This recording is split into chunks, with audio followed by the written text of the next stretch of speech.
In this module, we will solve integral of exponential functions. हम already कुछ questions देख भी चुके हैं जहाँ पे कभी कोई ट्रिग्नोमेट्रिक फंक्शन आ जाता है, कभी कोई एक्सपोनेंशियल फंक्शन आ जाता है, कभी किसी अलजेब्राइक फंक्शन की इंटीग्रेशन में लॉग आ जाता है। लेकिन हम थोड़ा सा अलहदा से भी एक्सपोनेंशियल फंक्शंस को और लॉगरिथमिक फंक्शंस की इंटीग्रेशंस को देखेंगे। तो let's begin with this integration of exponential functions. तो कोर फार्मूलाज हम रिवाइज कर लेते हैं कि क्या थे हमारे पास। नेचुरल बेस जो कि ई कहलाती है, वो अगर आपके पास है ई रेज़ पावर एक्स, तो उसका derivative e raise power x ही होता है प्लस सी। आपने ये भी याद रख लिया कि अगर ई रेज़ पावर ए एक्स आ जाएगा तो उसका इंटीग्रल ई रेज़ पावर ए एक्स अपॉन ए आ जाता है। और मोर जनरली अगर आपके पास जो है वो कोई सब्सटीट्यूशन रूल की तरफ आपको जाना पड़े और आपके पास जो है वो इंटीग्रल इस तरह का आ जाए कि जिसमें e raise power some inner function है, साथ उसका डेरिवेटिव मल्टीप्लाई हो रहा है, तो आपको पता है कि आप वो जी ऑफ एक्स को यूज़ पोज करते हैं, सॉल्व करते हैं सारा सब्सटीट्यूशन से, एंड फाइनली आपका आंसर जो आएगा वो e raise power g of x plus c आ जाएगा। आप इसको सब्सटीट्यूशन रूल से चेक भी कर सकते हैं कि इसका सोल्यूशन यही आता है। अदर बेसिस भी देख लेते हैं, क्योंकि जो नेचुरल बेस है वो ई मोस्ट कॉमनली यही यूज़ होती है, आपको मोस्टली नज़र भी यही आएगी। लेकिन ई के अलावा भी कोई बेस हो सकती है, 2 रेज़्ड पावर एक्स भी हो सकता है, 5 रेज़्ड पावर एक्स भी हो सकता है। तो अगर कोई और बेस आ जाए जिसको जनरली मैंने ए सपोज किया है, तो अगर ए रेज़्ड पावर एक्स आ गया तो उसका जो इंटीग्रल है, जो बेसिक इंटीग्रल है वो तो वही है कि ए रेज़्ड पावर एक्स का इंटीग्रल ए रेज़्ड पावर एक्स, लेकिन डिवाइडेड बाय हमारे पास लॉग ए भी आएगा।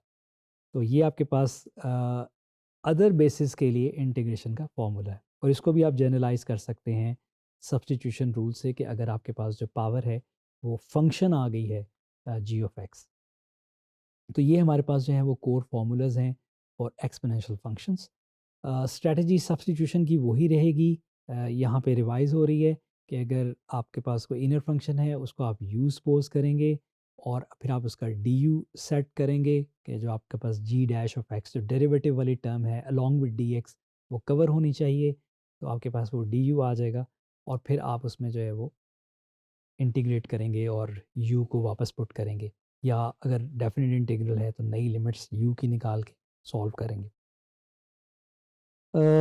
डेफिनेट इंटीग्रल जैसे अभी हमने बात की कि या तो आप उसमें जो है वो यू की नई लिमिट्स निकाल लें और क्वेश्चन आपका यू में जाए और लिमिट्स पुट कर लें, या आप वापस उसको एक्स में लेके आएँ जैसे आप इंडेफिनेट इंटीग्रल की सब्स्टिट्यूशन में करते हैं, और फिर आप एक्स की जो ओरिजिनल लिमिट्स हैं वो यूज़ करें। इसको हम पहले भी देख चुके हैं। तो let's begin with some examples. उसी तरह की एग्जांपल्स चलेंगी। अब यहाँ पे हमारे पास जो है वो ये देखिए माइनस टू एक्स क्यूब्ड आ गया। अब माइनस टू एक्स क्यूब्ड मैं अगर इसको आपको दिखाऊं कि अगर मैं इसको यू लूँ माइनस टू एक्स क्यूब को, तो इसका जो डिफरेंशियल में लूँगा तो जो माइनस टू एक्स क्यूब का डेरिवेटिव आपके पास बनेगा माइनस सिक्स एक्स स्क्वेयर्ड, क्योंकि माइनस टू ऐसे ही है और एक्स क्यूब का डेरिवेटिव होता है थ्री एक्स स्क्वेयर, तो वो थ्री माइनस टू से मल्टीप्लाई होगा, minus six x squared D x.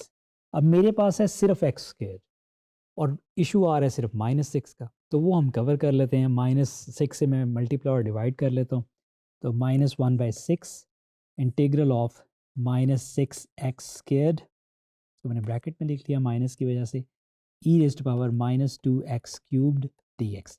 तो अपने क्वेश्चन को मैंने थोड़ा सा मॉडिफाई कर लिया।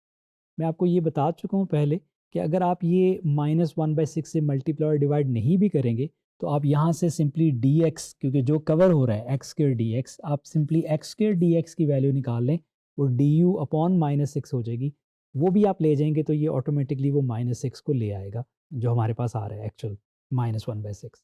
तो अब मैं इसको सपोज जो मेरी सब्सटीट्यूशन है वो पुट करता हूँ, minus one by six integral F से हम शुरू करते हैं। एफ हमारे पास एक्सपोनेंशियल फंक्शन है, e raised power minus two x cube मैंने यूज पोज कर लिया और minus six x square d x मैंने कवर कर लिया डी यू में। तो ये मेरे पास बड़ा एक सिंपल सा क्वेश्चन बन गया।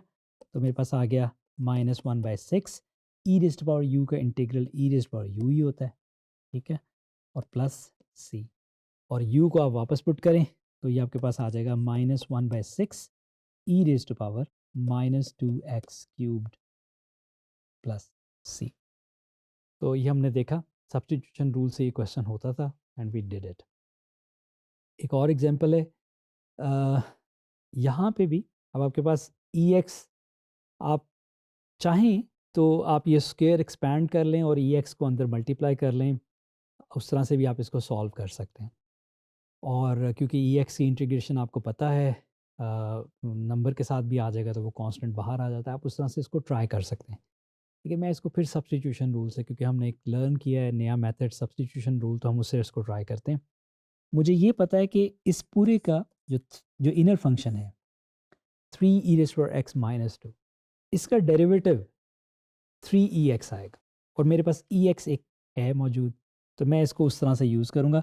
3 का इशू आ रहा है वो मैं आपको दिखाता हूँ, वो हम इसको कवर कर लेंगे। u इक्वल्स टू 3e⁻x-2, इसका अगर मैं डिफरेंशियल लूँगा तो 3 कांस्टेंट, ex का डेरिवेटिव ex और 2 का 0 होता है dx।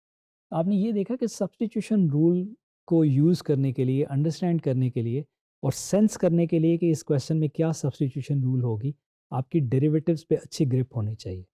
तो 3 नहीं है, ex dx है मेरे पास। 3 मैं खुद से इधर ले आता हूँ, 1/3 आप एक कांस्टेंट से मल्टीप्लाई और डिवाइड कर सकते हैं। मैं रिपीट करता हूँ कि वेरिएबल से आपने कभी भी मल्टीप्लाई और डिवाइड नहीं करना। तो ये आ जाएगा 3e⁻x-2 होल स्क्वायर्ड dx। तो मैंने एक 3 से मल्टीप्लाई और डिवाइड किया है। I'll put the substitution 1/3 integral, मैं f से शुरू करूँगा। f मेरे पास जो है वो ये होल स्क्वायर्ड फंक्शन है, इस चीज़ को मैंने u सपोज कर लिया, तो ये आ जाएगा u स्क्वायर्ड और ये जो 3ex dx था ये आपके पास du है। It's a very simple question, power rule of integral, तो ये आपके पास आ जाएगा u स्क्वायर्ड 2 + 1 3 ओवर 2 + 1 3, तो ये आपके पास बेसिकली 9 आ जाएगा। मैंने ये वाला 1/3 भी यूज़ कर लिया।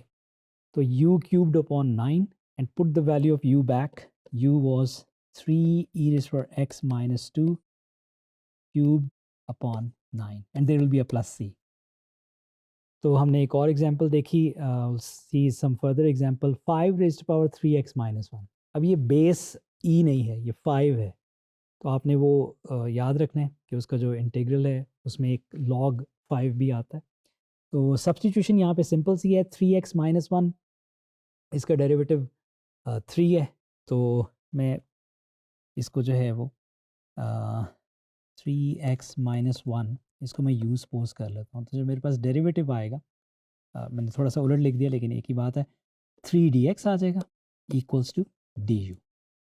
तो 3dx मुझे चाहिए था कवर करने के लिए, du बनाने के लिए वो नहीं है, मैं 3 यहाँ खुद से ले आता हूँ।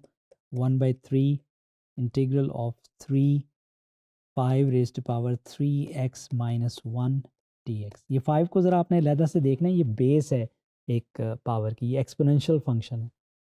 तो अब मैं अगर अपनी सब्स्टिट्यूशन करूँ यहाँ पे, तो 1/3 और इंटीग्रल 5 और 3x-1 u है, तो ये आ जाएगा 5⁻u और जो 3dx है वो बन गया du।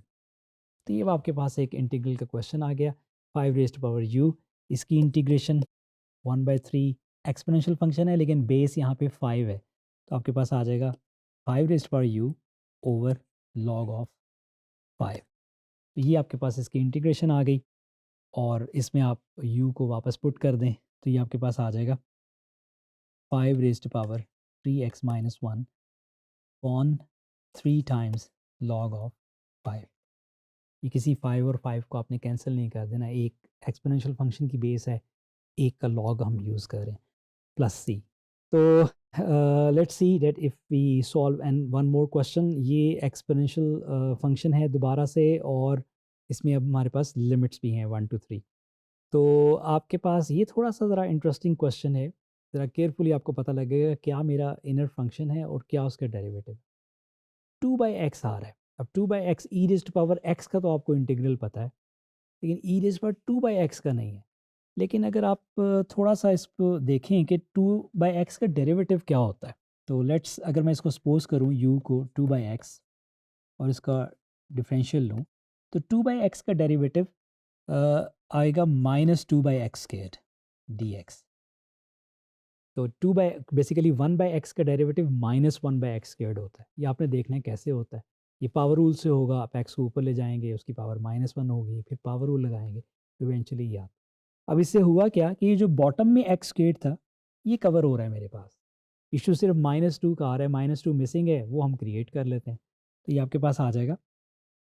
मैं इसको डिवाइड भी कर रहा हूँ -2 से 1 to 3, और मैं इसको मल्टीप्लाई भी कर रहा हूँ -2 e raise to power 2 by x over x squared dx। तो यहाँ पे अब आपने देखा कि अब मैं इसकी सब्स्टिट्यूशन पुट करता हूँ। मैं अभी लिमिट्स की सब्स्टिट्यूशन निकालता हूँ, लेकिन हम पहले u वाली सब्स्टिट्यूशन पुट कर लें। -12 लिमिट्स मैं अभी निकालता हूँ कि क्या नई लिमिट्स निकलेंगी। e raise to power 2 by x, अब 2 बाय x को मैंने u सपोज़ कर लिया, तो ये तो बन गया e raise to power u। और ये जो आपके पास था -2 by x squared n dx, ये du में कवर हो गया। तो आपका क्वेश्चन इतना सिंपल सा बन गया है, -12 integral of e raise to power u du।